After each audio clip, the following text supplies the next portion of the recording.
السلام علیکم ورحمۃ اللہ وبرکاتہ۔ الحمد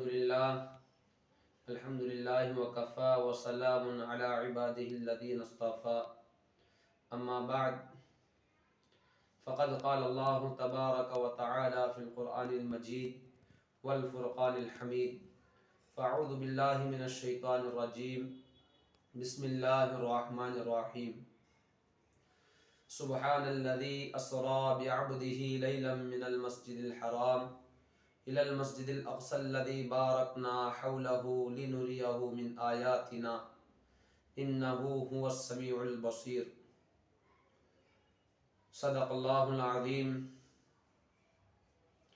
اللهم صل على سيدنا محمد في أول كلامنا، اللهم صل على سيدنا محمد في أوسط كلامنا، اللهم صل على سيدنا محمد في آخر کلامنا۔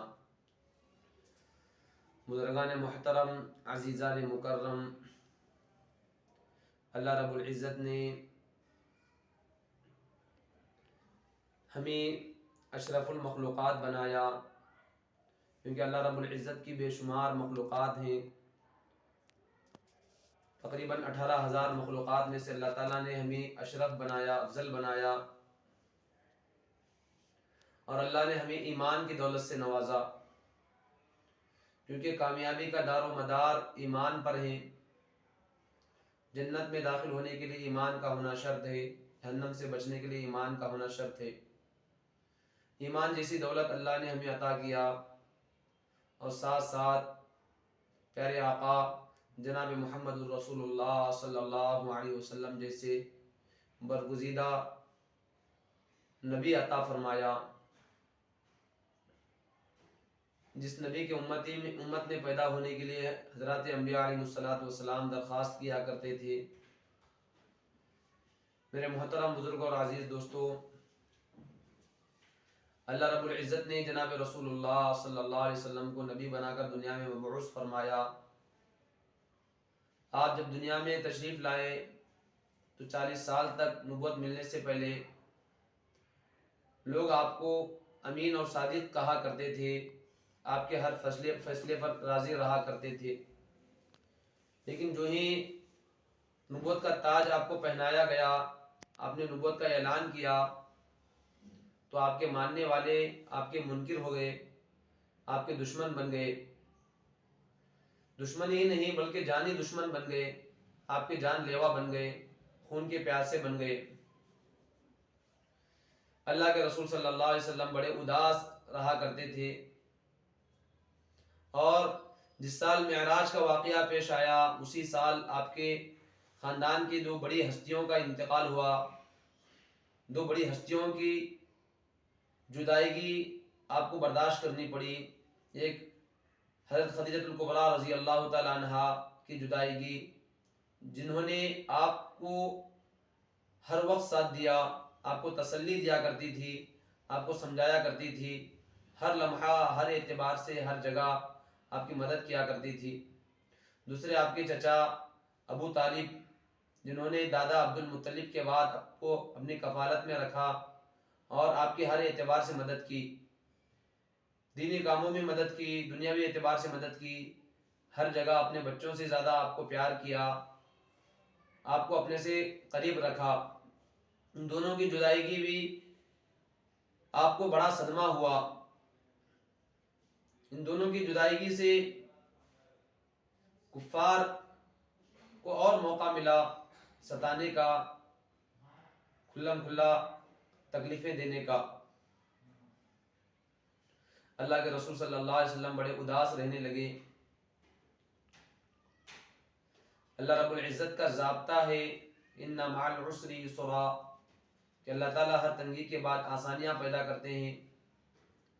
اللہ رب العزت نے ایسے لمحات میں اللہ کے رسول صلی اللہ علیہ وسلم کو اپنی ملاقات کے لیے بلایا۔ یہ واقعہ معراج یہ آپ کا معجزہ ہے، سراپا معجزہ ہے۔ معجزہ کہتے ہیں دوستو خلاف عقل بات کو، اور ہمارا ایمان ہمارا عقیدہ ہے کہ خلاف عقل بات کا یہ نبیوں کے ہاتھ پر جو رونما ہوتی ہے، پیش آتے ہیں واقعات، یہ اللہ رب العزت کے حکم اور مشیت کے تابع ہوتے ہیں۔ کوئی نبی یہ اپنی طرف سے کوئی خلاف عقل بات کو پیش نہیں کر سکتا۔ خلاف عقل بات جیسے درخت چلتے نہیں، دریا رکتے نہیں، پہاڑ اپنی جگہ سے ہلتے نہیں، چاند کے 2 ٹکڑے ہوتے نہیں، اگر کسی نبی کے ہاتھ پر ہو تو اللہ رب العزت کے حکم سے، اللہ کی مشیت سے ہوا کرتا ہے نبی کے ہاتھ پر۔ اس کو معجزہ کہا جاتا ہے۔ اللہ تعالیٰ اپنے نبیوں کو معجزات سے نوازتے ہیں تاکہ وہ ان کی قوم ان کو نبوت کے دعوے میں، سچائی میں کوئی دلیل طلب کرے تو یہ حضرات انبیاء ان معجزات کے ذریعے سے ان کی عقلوں کو عاجز کر دے۔ ہر نبی کو اللہ رب العزت نے معجزات عطا فرمایا، کسی کو 1، کسی کو 2، کسی کو 4، کسی کو 10، لیکن جتنے معجزات پچھلے حضرات انبیاء علیہ السلام کو عطا ہوئے اس سے زیادہ معجزات میرے اور آپ کے آقا جناب رسول اللہ صلی اللہ علیہ وسلم کو عطا فرمایا۔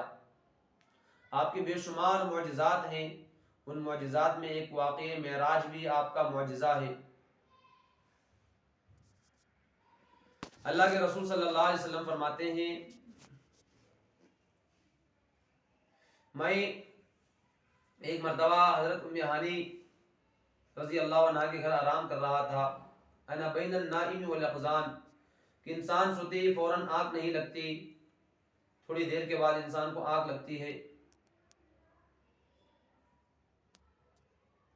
اتنے میں حضرت جبرائیل علیہ السلام تشریف لائے اور مجھے نیند سے جگایا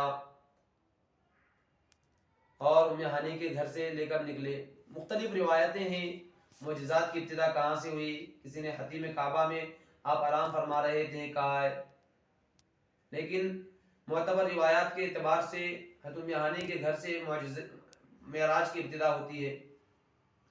حضرت جبرائیل علیہ السلام نے گھر کے دروازے کا انتخاب کرنے کے بجائے گھر کی چھت سے سوراخ کر کے آئے، کیونکہ یہ بتانا مقصود تھا کہ معراج کا جو واقعہ ہے سراپا معجزہ ہے۔ بہت سارے اس کے اندر سوالات ہوتے ہیں، سوراخ کتنا بڑا تھا، اتنا بڑا فرشتہ کیسے آیا؟ دوستو اللہ رب العزت کی ذات وراء الورا ہے۔ اللہ نے معراج کے شروع ہی میں فرمایا سبحان الذی، پاک ہے وہ ذات جو ہر عیب سے، ہر چیز سے مبرہ ہے، پاک ہے۔ اللہ کے لیے کوئی مشکل نہیں حضرت جبرائیل علیہ السلام کا چھت سے آنا۔ اللہ اگر چاہے تو جبرائیل علیہ السلام سوئی کے ایک ناکے سے بھی داخل ہو سکتے ہیں۔ حضرت جبرائیل علیہ السلام جب آپ کی خدمت میں آئے تو آپ کو جگانا ہے، آپ کو کس طرح جگایا جائے۔ حضرت جبرائیل علیہ السلام جانتے تھے آداب نبوت کو، دربار نبوت کے آداب کو، اس لیے آپ نے عام حالات کے اعتبار سے، عام دستور کے اعتبار سے نہیں جگایا۔ عام لوگوں کو جس طرح جگایا جاتا ہے، یا تو کھانسا جاتا ہے زور سے، یا آواز دی جاتی ہے، یا دروازے کو کھٹکھٹایا جاتا ہے، یا اس کو جھنجھوڑا جاتا ہے، یہ تمام چیزیں اللہ کے رسول صلی اللہ علیہ وسلم کے ادب کے خلاف تھے۔ اس لیے حضرت جبرائیل علیہ السلام رکے ہیں کہ کس طرح آپ کو جگایا جائے۔ اللہ کی طرف سے حکم ہوا کہ جبرائیل آپ اپنے پروں کو عاجزی کے پر بنا کر نبی پاک صلی اللہ علیہ وسلم کے قدموں کے نیچے بچھا دیں، اس سے آپ کی غلامی کا دم بھرنا بھی پورا ہو جائے گا اور نبی پاک صلی اللہ علیہ وسلم کی آنکھ بھی کھل جائے گی۔ چنانچہ آپ کو جگایا گیا، پھر وہاں سے بیر زمزم کے کنویں پر لے جایا گیا۔ وہاں پر آپ کے شق صدر کا واقعہ پیش آیا، یعنی آپ کے سینوں کو چاک کر کے دل کو نکال کر دھویا گیا۔ شق صدر کا واقعہ آپ کی زندگی میں 4 مرتبہ پیش آیا۔ ایک دور رضاعت کے زمانے میں جب آپ 4 سال کے تھے حضرت حلیمہ سعدیہ کے پاس، دوسرا جوانی کی عمر میں، تیسرا نبوت کے ٹائم پہ، اور چوتھا معراج کے موقع پر آپ کے لیے سواری لائی گئی، براق نامی بڑی تیز رفتار سواری۔ اللہ کے رسول صلی اللہ علیہ وسلم فرماتے ہیں میں جب گزر رہا تھا تو راستے میں ایک ایسی بستی پر ہمارا گزر ہوا جہاں پر بہت سارے کھجور کے درخت تھے۔ حضرت جبرائیل سے پوچھا گیا، فرمایا اس جگہ کو یثرب کہتے ہیں جو بعد میں چل کر مدینہ بنا۔ حضرت جبرائیل نے فرمایا کہ آپ اس طرف ہجرت کرنے والے ہیں، آپ یہاں پر 2 رکعت نماز ادا کر لیں۔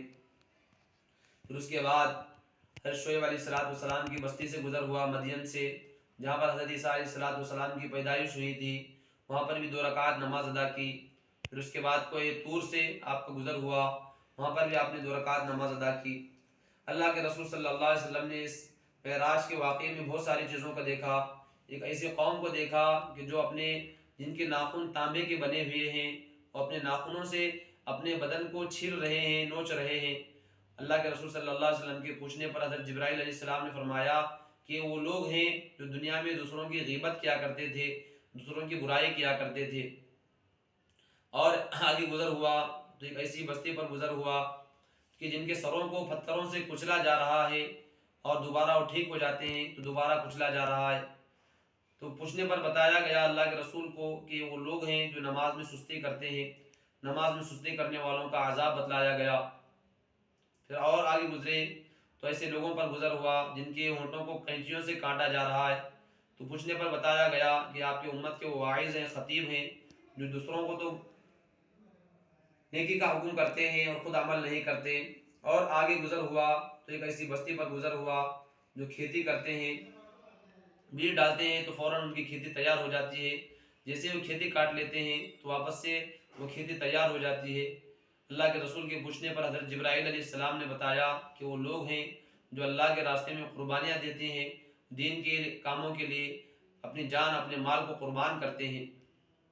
پھر اس کے بعد دوستو مسجد اقصیٰ لے جایا گیا جہاں پر حضرات انبیاء علیہ السلام تمام کے تمام موجود تھے. اللہ کے رسول صلی اللہ علیہ وسلم نے وہاں پر اپنی سواری کو باندھا. پھر اس کے بعد نماز کے لیے صفیں کھڑی ہوئی تھی. اب انتظار تھا کہ نماز کون پڑھائے گا. حضرت جبرائیل علیہ السلام نے اللہ کے رسول صلی اللہ علیہ وسلم کو آگے کیا تو اللہ کے رسول صلی اللہ علیہ وسلم نے تمام حضرات انبیاء علیہ السلام کی امامت کی. پھر وہاں سے آپ کو سدرۃ المنتہا لے جایا گیا جہاں پر اللہ رب العزت کی بارگاہ میں اللہ رب العزت سے ملاقات ہوئی، جس کو سورہ نجم کے اندر اللہ رب العزت نے صاف صاف بیان کیا ہے. پھر وہاں سے اللہ کے رسول صلی اللہ علیہ وسلم کو نماز کا تحفہ ملا جو 5 وقت کی نماز ہے. دوستو جو 5 وقت کی نماز مجھ پر اور آپ پر فرض ہے، یہ معراج کے موقع پر ملی. معراج کے واقعے میں معراج کا تحفہ نماز دی گئی ہے. ہمیں چاہیے کہ ہم نمازوں کا اہتمام کریں، کسی حالت میں بھی ہم نمازوں کو نہ چھوڑیں. نماز کی بڑی سخت پوچھ ہوگی، سب سے پہلے نماز کے بارے میں پوچھا جائے گا. کسی حالت میں نماز معاف نہیں. اللہ رب العزت سے دعا ہے کہ اللہ تعالی ہم تمام کو معراج کے واقعے سے جو سبق لینا ہے وہ سبق لینے کی توفیق عطا فرمائے، خصوصاً نمازوں کا اہتمام کرنے کی توفیق عطا فرمائے. آمین. وآخر دعوانا الحمدللہ رب العالمین.